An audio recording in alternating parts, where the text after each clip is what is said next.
So, hello and welcome everybody. I know we just started that recording, so if you're just joining us, Lauren Strunk and I, Nikki Curtihy, are from the Department of Prevention and Wellness.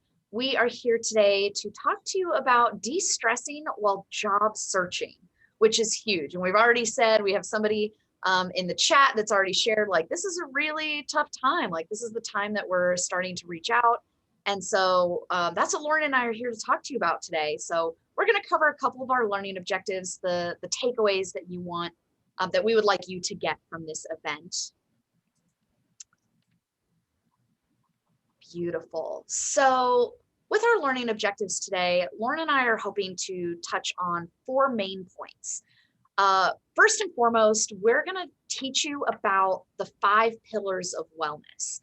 So we truly believe that if you can have a solid understanding of the pillars of wellness and focus on improving those areas, it's going to improve your overall health and stress relief in general. So this is a really great, like, foundational information to cover that can apply not only specifically to the job search, but anything that you might be going through in your life at any point. So we're going to cover that as our foundation.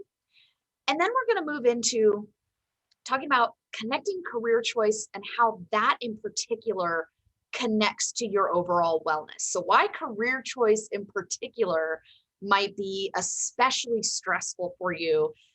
And that is going to allow us to then move into how to organize that job search and find processes, tips, and tricks that are going to really help you minimize that stress and help you feel more overall organized, confident when it comes to approaching this.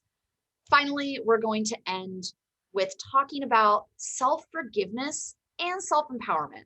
So what I mean when we mention those things is talking about how we want you to understand that there are so many elements when it comes to the job search and hunting for your career and whatever that might be.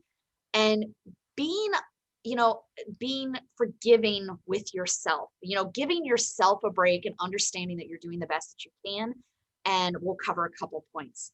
So one last thing before I hand it over to Lauren, we do have a note at the bottom of the screen here. You can see, you may hear Lauren and I using different words interchangeably. They're all referring to the same thing. So if we're referring to your work, your career, your job, obviously for some people, you might be holding a job that you consider temporary as you're working towards a long-term career. So we understand that those terms, those definitions might mean different things for different people, but for the sake of this presentation, we are using all 3 interchangeably to just mean the same thing as whatever job function that you are currently in and that's taking up that time for you.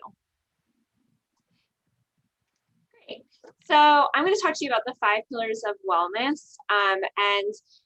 Typically when Nikki and I present, we really do encourage our participants to participate. So that could be by unmuting yourself or by putting something in the chat. I am going to ask Nikki to manage the chat for me because, as you may have noticed already, when I try to look at the chat, I accidentally progress the slides. And so I don't want that to continue to happen. I got you. And so when we talk about the 5 pillars of wellness, we're really talking about the 5 different things that you can do to create a foundation of support. And so that when stressful things are happening to you, you're more able and more likely to be able to handle them without having significant difficulty. And so if these are things that you would want to be doing regularly, again, kind of building it into your day-to-day routine so that when you are ready to do your job search or when you are interviewing, you are able to concentrate and focus solely on that because all these other things are already a part of your day-to-day life. Now, when I talk about nutrition, I'm talking about eating nutritious foods and eating regularly. So making sure that you're keeping yourself fueled, because what happens when we're hungry? Can anybody give me an example of what may happen to them if they're not eating? Feel free to type out in the chat too if you want. I don't mind reading your answers aloud if you don't want to unmute yourself. Yeah. I see can't focus and tired, low energy, get angry, hangry, as I like to say. Yep. Tired, not motivated. Right. And so do any of those things sound like a good recipe for job searching? No. right? So you want to make sure that you're taking care of your nutrition. And this doesn't mean that you can't, you know, I'm not saying in prevention wellness, we always say like there's no good or bad foods. You know, all foods have some element of nutrition in them, but paying attention to how those foods are making you feel. So for example, if I go to Chick-fil-A every day, I'm probably after a couple of days going to feel differently than if I had, you know, a salad one day, and maybe, you know, a rice bowl the other, because there's a little bit more nutrients in that versus having like a chicken sandwich every day, which as much as I love chicken sandwiches, I know personally that if I eat a lot of them, I don't feel that great. And so again, it's just paying attention to how different foods are making you feel, so that you know what's best for your body. So then we talk about exercise. So exercise naturally improves endorphins, it gives us more energy. Does anybody have an idea of what the recommended amount of exercise is for a week? Even if you don't know, you feel free to guess. Yeah, totally guess. Isn't it like an hour a day? So You're 7 close. We have 30 to 60 minutes per day, 30 minutes per day. Yeah, so the recommended amount or the minimum is 150 minutes a week, which would be about 30 minutes, 5 days a week. And as Nikki always quotes me, that's like aerobic exercise, like getting that heart rate up, is really important. And so I know as much as I have days where I get up and the last thing I want to do is exercise, once I start moving, I definitely feel better. And so we're talking about having yourself in the best place possible so that you can handle stress. And so exercise is definitely a part of that. What about sleep? How much sleep do you think is recommended for you on a nightly basis? 7 to 8 hours, 8 hours, 7 to 8 hours. Yes, awesome. So sleep is our body's way of regenerating. So we actually need sleep in order to refuel ourselves from day to day. And so if you're not getting enough sleep, you will notice some similar symptoms as you do when you're not eating or regularly, right? So you're tired, it's hard to focus. You may have less ability to handle things. So like when I'm grumpy, it's harder for me to handle stress, right? Because I'm tired. And so getting sleep regularly is really important. Now, this doesn't mean that you can't have a night where you go out till really late, and, you know, maybe get up early to go to another fun event on the weekend. What this does mean is that on a regular basis, you're getting that 7 to 9 hours of sleep that is recommended. And just to interrupt real quick, Lauren, too, I just wanted to mention Ashrith shared in the chat that there's a storytelling session, and those sessions also help on de-stressing. Storytelling allows us to tell our stories to stay motivated. Yeah, awesome. And so the next one is hydration. And I have noticed that this is surprisingly something that a lot of people don't do or don't realize how important it is to overall well-being, especially down here in Florida. Hydration is really, really important. I don't know if you noticed, I saw Nikki showing that like this is like my big water bottle. Yeah. So can anybody tell me what is the recommended amount of water a person should be consuming on a day-to-day basis? 1 gallon.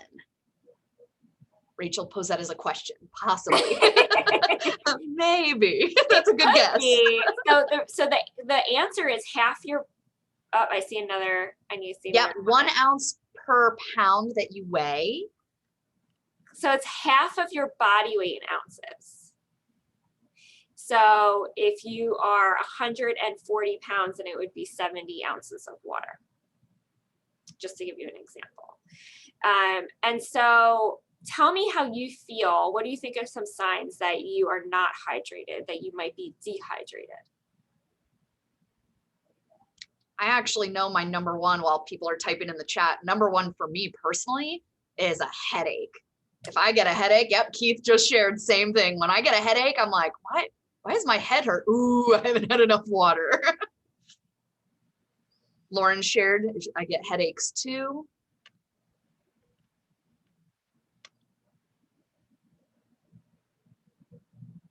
Anything else in there? Nope, that's it so far. Okay. Asher shared that he's tired. He gets Yeah, tired. so like fatigue, headaches, poor concentration.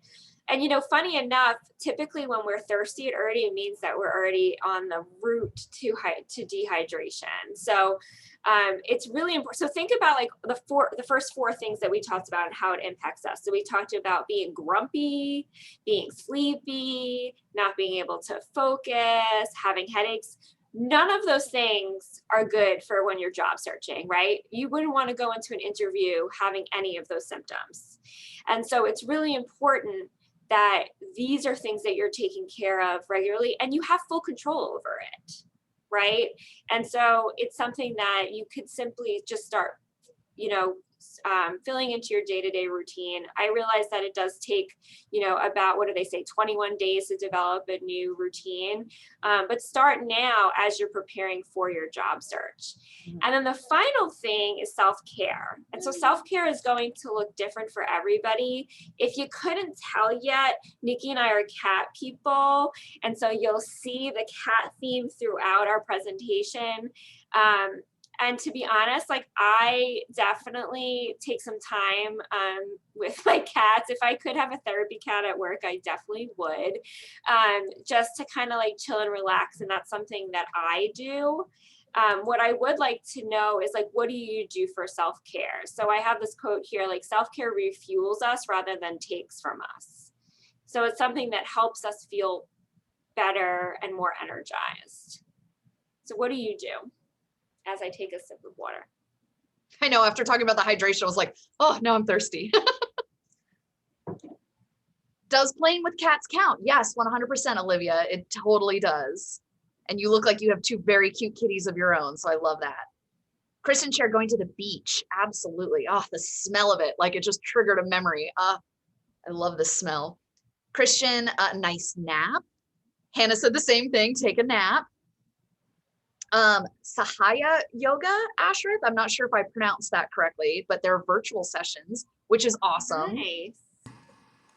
Does It's a type anybody? of meditation that originated from India. Yeah. I love that. Nice. Mhm. Does Mhm. anybody want to take a guess on what like your max nap should be? How many minutes? Oh, you're gonna ruin it for them, Lauren. You're gonna ruin it. Because there is science behind the napping. Hannah said 30 minutes. Nice. All Hannah, right. do you know why it's 30 minutes? Kristen said 20. I think we've got some professional nappers in this group. I love that. Yep, we got Denise and Kristen both shared 20 minutes. Did they share why? Ashrith also said 30. No, they didn't share why. So typically a sleep cycle is about 90 minutes. And so what you don't want to do is end up getting into the deep stage of sleep because you're actually going to end up feeling more tired after a nap. And so by napping after the 20-30 minutes, you're still in the early stages of your sleep cycle, so you can still feel refueled without feeling overtired. That's why sometimes people will nap and say, like, I feel more tired now than when I did before I went for my nap.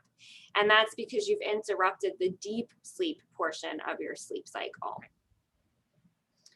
So my 2-hour nap this weekend was not actually a nap. That was a mini sleep. That was a mini sleep for sure. And the other thing I think it's important to note is that when we talk about the 5 pillars, the first 4 pillars are types of self-care as well. Yes. So doing those things regularly absolutely contributes to self-care, but then identifying things outside of those that really help refuel you. And so, Nikki knows I'm a pretty strong introvert. I could definitely be extroverted if needed, but as an introvert, like I refuel by myself. So I like to do things like read or go for a run, things that are just me and me alone, and there's nobody else around. And that helps me. And so paying attention to what helps you is definitely something that you could put in your toolbox so that when you're getting ready to job search, you are prepared. So I just wanted to add one more thing on this slide as well. Lauren mentioned this, and I just really want to highlight a specific word that she used. And the word she said was regularly. So when we are talking about self-care, this is on a regular basis. Self-care is not something that is supposed to be treated as a Band-Aid. As we've shared, we are in the Office of Prevention and Wellness. So a lot of times I encounter people that use self-care as a reactive instead of like a proactive or preventative measure. So really when you are going through this process and even preparing for this process of job searching after college or whatever that might be, start doing these things now. Start getting into these routines now because these are regular habits. Self-care is something that you need to be doing every single day to take care of yourself, to prevent from getting to that point where you are so stressed out that you need a nap instead of you're enjoying a nap.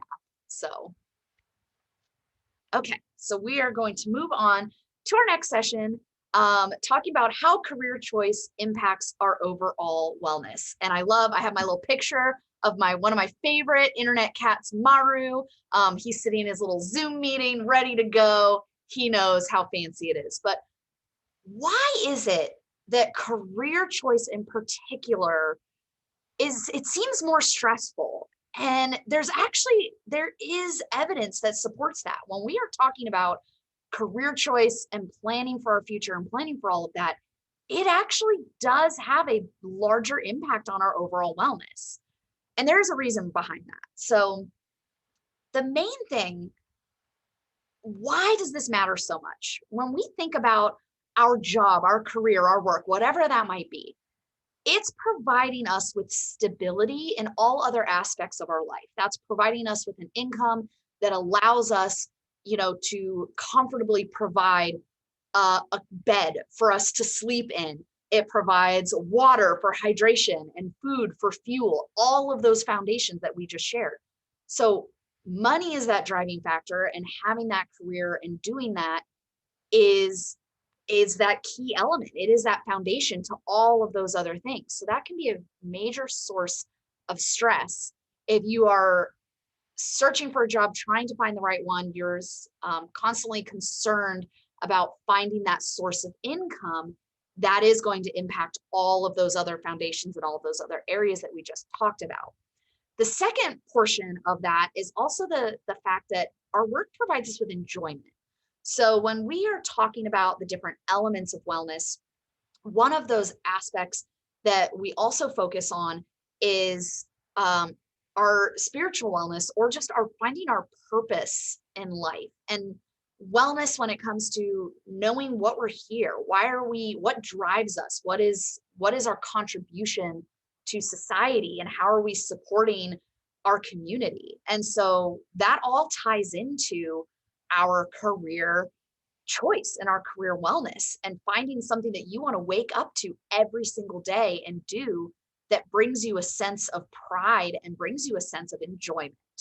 So out of all the aspects, career wellness ties into our identity more than anything else. When you're meeting somebody brand new for the first time, one of the first things that they ask you is, what do you do? So we identify with our career. That becomes a piece of our identity, a piece of what we do. It signifies us. So going through this process of trying to figure out, what is that going to be? Like, what is my identity? What is it that I'm going to say when somebody asks me, what do you do? That's very, very stressful. And so when you're going through this process and you might think like, why is this impacting me so much? Why is it such a big deal? It is a big deal. And so acknowledging that and knowing that and taking a moment to say, yeah, this is a big deal, and that's okay. It's okay that this is a big deal to me. It's okay that it feels like I'm under a lot of pressure. You can acknowledge that. And so that's where Lauren and I are going to go through the next steps and help you identify, what that means and those tips and tricks to really support you with that. But I think first and foremost, you can acknowledge that this is a huge chunk of your time.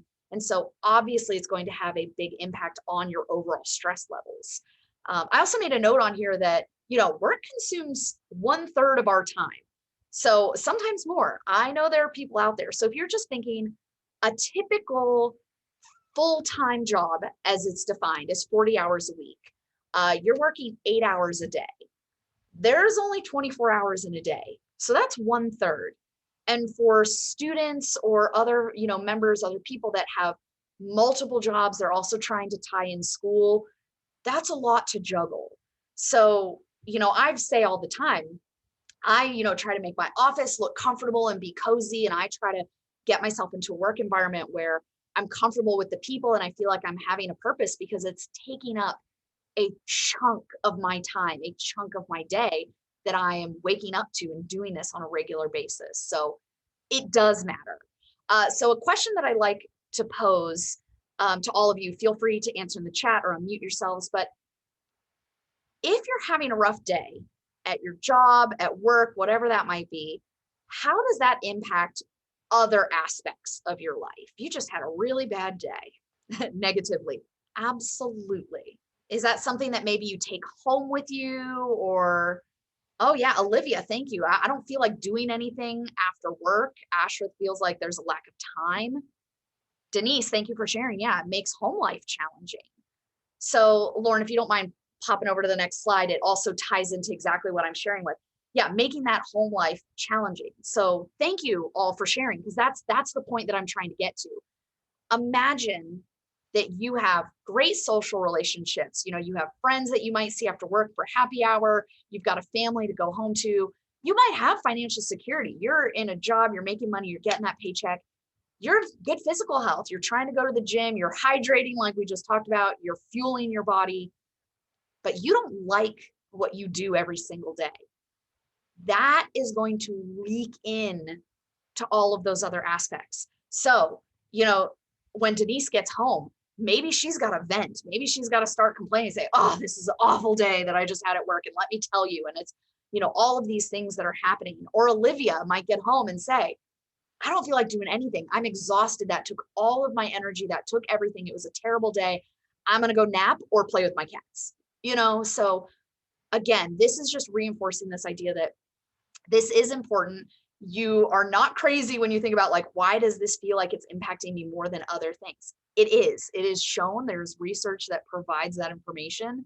So that's why you can feel that little bit of added pressure and that added stress to say, I'm out here now trying to find a job or a career that really relates with me and resonates with me. Because sometimes it even goes beyond that paycheck. Like, yes, stability and having a paycheck is first and foremost, but maybe it's moving beyond that, and then, okay, maybe now I'm trying to look and finding something that is going to actually genuinely make me feel happy on a regular basis and provide me with purpose in my life every single day. Okay. So I'm going to talk to you now about how to organize your job process to minimize stress. So you're hydrating, you're eating food that's nutritious, you're getting good sleep, you're exercising, you're building in self-care. I will say that this is an element of self-care because when you manage your time well, it minimizes stress. And so I just want to talk briefly about how you might be able to do that. I actually have an example on the next slide for you that I think would be helpful. And so I created this, this grid for you. I like to use Excel. You can use whatever works well for you. But oftentimes when we're applying for positions, we're applying for a lot of positions at the same time. We're constantly editing our cover letter to make sure that it's tailored to the position we're applying for. And so it can feel very overwhelming. And so one way to really manage your job search is to create a plan, a time management plan, but also have it organized. And so on the slide, you'll see I have the company name listed. And so you would place the company that you're applying for. Obviously, if you're applying to multiple positions at the same company, that would not change. The position, the application deadline, and then once you send the application, you would indicate yes or no, right? So if, let's say, one Saturday morning, you're like, all right, I'm going to organize my job search. I'm going to look at all the different positions out there. This is a great way to get started because you can list, the first 3 columns and just do that on a Saturday morning. And then maybe Sunday, you go back and you say, okay, which application is due first? And then work in order of due date.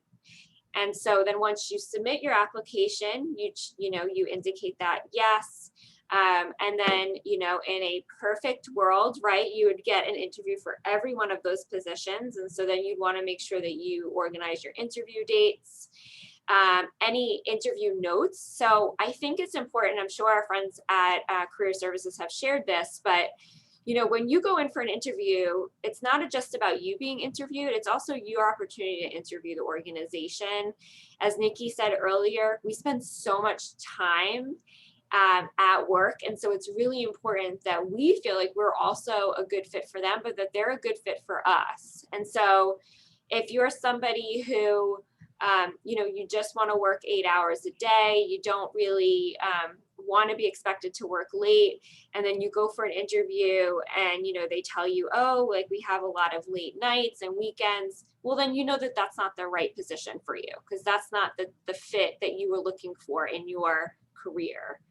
And so having interview notes, so things that you've learned about the position during the interview is really important. It is especially helpful when you're trying to make decisions. So let's say you've applied to 5 places and 2 of those places have called you back and have offered you positions.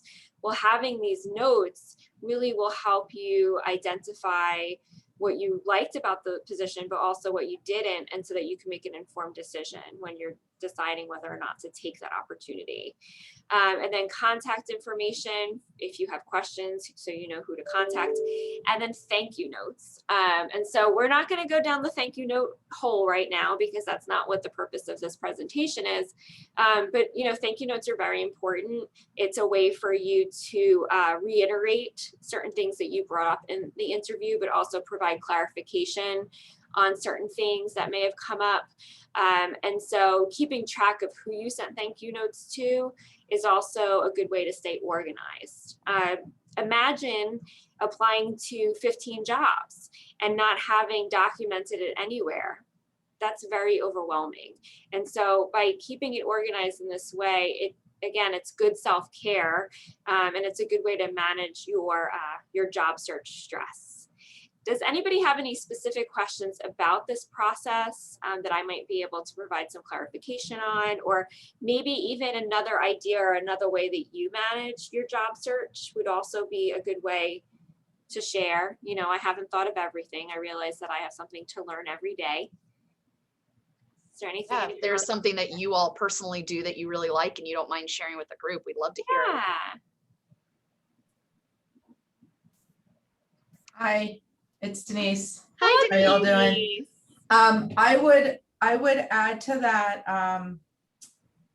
LinkedIn connections, whether or not you've got connections to the people, the Yeah. contact information, because there might be opportunities to interact with that person later on, or if another job description pops up. So I would use that also as a document to keep track of that. Yeah, so like networking and, you know, saying like, oh, I see that we have a connection. How do you like working there? Or, you know, I applied for this position. Do you know anything about it that you can tell me? I think that's a great recommendation. And of course you would have great recommendations because this is your area of expertise. So thank you so much. My pleasure, thank you. I did see another comment.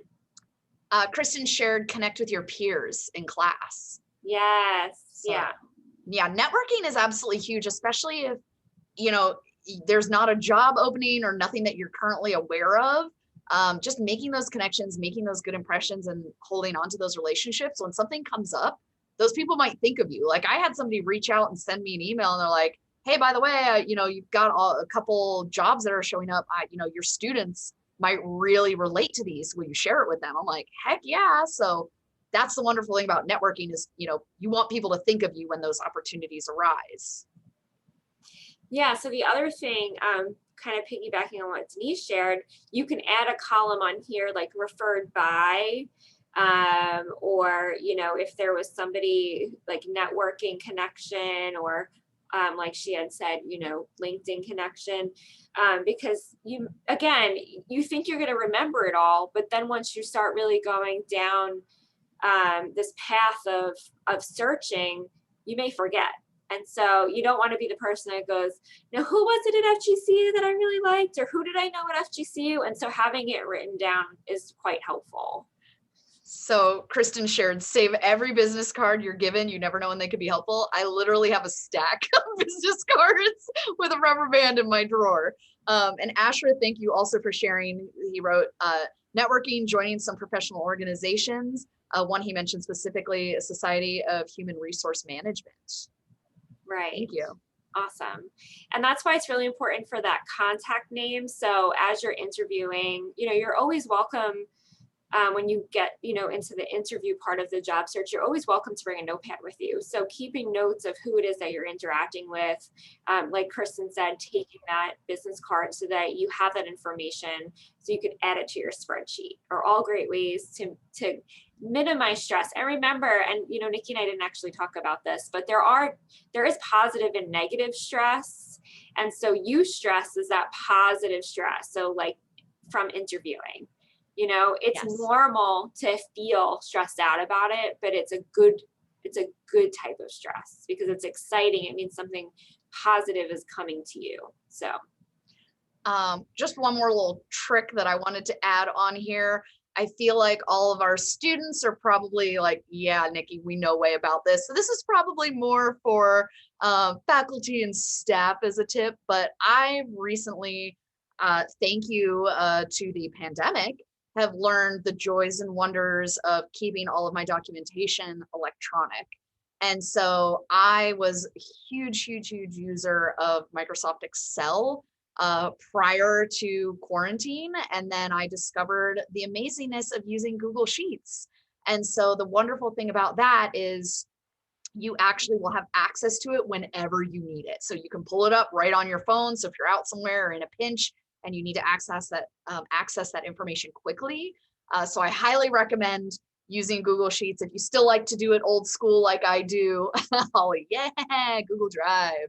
So I'm telling you, it's changed my life. It definitely pushed me a little farther into the future. So there are positives that come out of this. So just a recommendation that I share. I know that's been very helpful if I ever need to access that information quickly. Olivia, yeah. Okay. Oh, I love this slide. My fancy little kitty. He's so cute. So we are going to conclude our presentation talking about elements of self-forgiveness and self-empowerment. So I love my little inquisitive cat here. He's looking into your soul and he's saying, it's gonna be okay. It is gonna be okay. So what we're gonna talk about here, again, reminding you that there are a couple tips, a couple things that you need to know. Lauren already kind of stole this earlier, but I love it. I'm gonna repeat it. I want you to know this. I want you to ingrain this in your brain. You cannot forget that an interview is a two-way street, okay? So we tend to put all the pressure on ourselves, like, I need to impress them and I need to be the best candidate and I need to stand out and I need to rise to the top and be number one.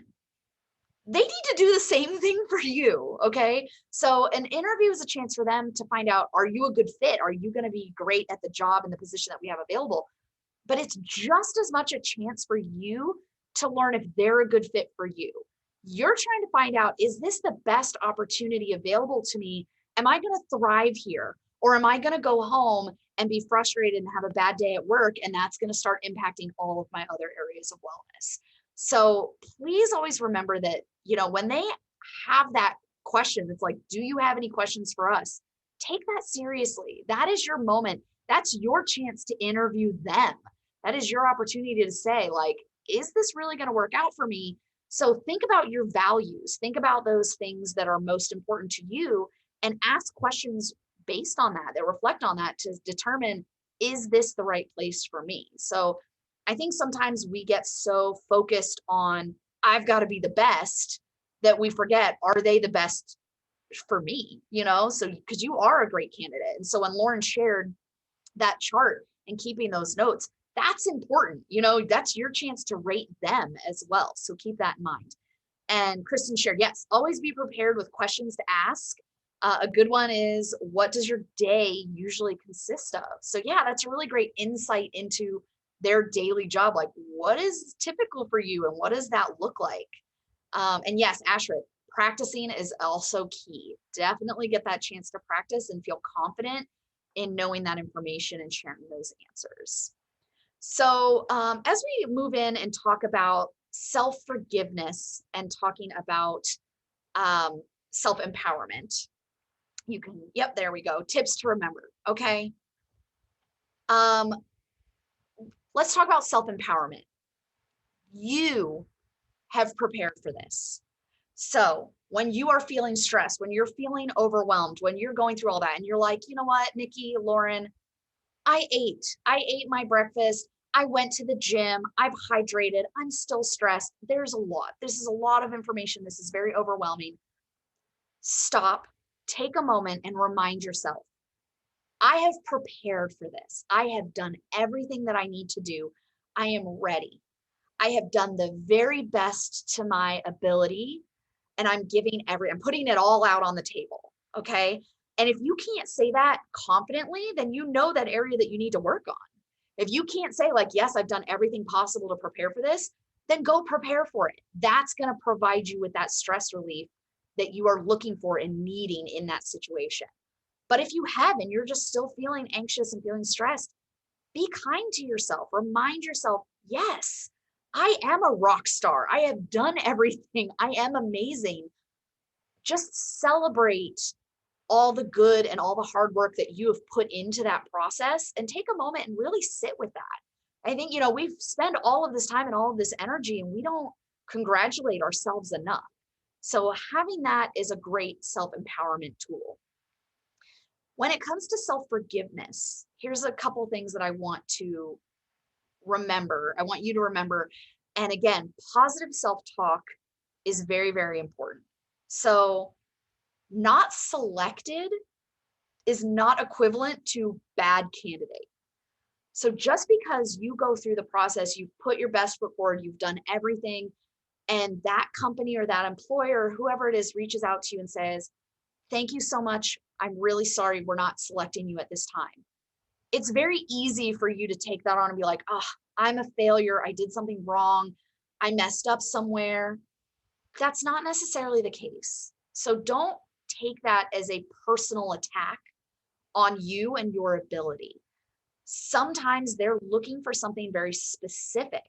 You know what? A lot of times when they say you just weren't the right fit, that's not necessarily a bad thing. That means when you do find the right fit, you do find the right job, it's going to be perfect. And a lot of times they might be protecting you in a sense of not putting you in a situation where you're going to be miserable, where you're not going to be able to thrive and succeed because you don't have the correct, background or elements or whatever it is that they're looking for. So thank you, Ashworth. Yeah, some applications I send, I don't get accepted. So I keep applying for me is the key until you finally get accepted into a position. So yes, that's my point with this is it can be disheartening, but being able to separate that emotion and take a step back and think, just because I didn't get that doesn't mean I'm not a good candidate. I am a good candidate. I just need to find where. I need to find my place. Another element of self-forgiveness that I want to touch on is understanding that sometimes bad interviews are just going to happen. We all have bad days. We all have a day where we're just not on. We're not on point. Something might have happened, blue moon, Mercury is in retrograde, whatever it might be. Sometimes we're just not at our best. That's okay. Forgive yourself. Say, you know what? That wasn't my best interview. That wasn't my best day. They didn't necessarily get to see the best me. And maybe, that might be that I get passed up on this opportunity, but that's okay. It's a part of life. No one can be perfect 100% of the time. And it might not always be you.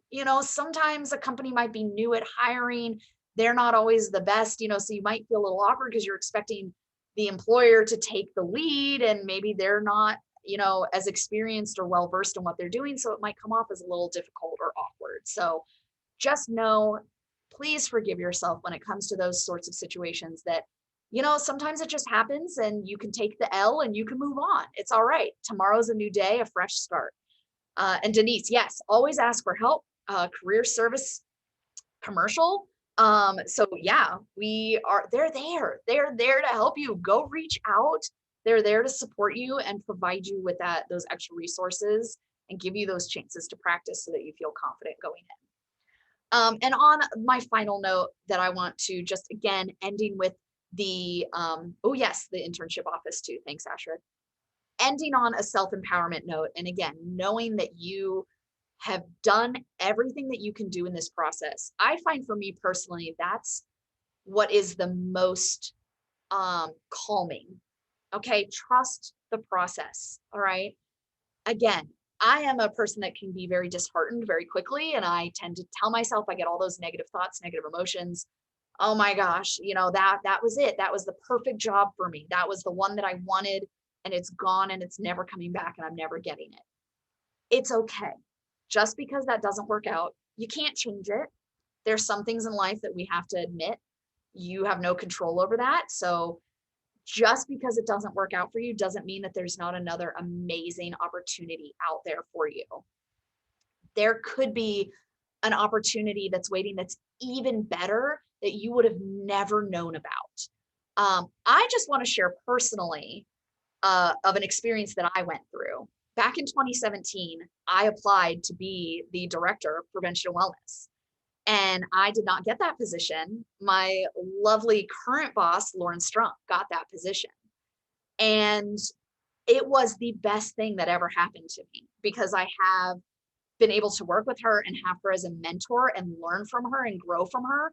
So not having that opportunity was exactly what I needed. So just because you can't see it in the moment and in that time, you might be like, oh man, I'm devastated. I'm telling you, trust the process. You will be where you need to be when the time is right. So ending with that self-empowerment, that confidence, please know you are amazing. You are worth it. It will work out for you. You've put in the hard work. So just trust that and know that don't let those little things, they're minor setbacks. That does not define who you are and all the hard work that you've put in on that process. And thank you, Holly. You're relating to me so much. Yes. And that's wonderful, and we're so grateful. Lauren and I are so grateful that we were able to come here and share this with you because we've been through this. We've gone through this. We've been through that process on multiple occasions. So we know what it's like. So we're very, very happy to be here and share that with you. So we do have some time left. We always want to end by opening the floor up for your questions, anything that we might not have covered, or if you would like us to elaborate a little bit further on anything that we've shared so far. Again, feel free to unmute yourself or type in the chat. I will be happy to read your questions out loud for you.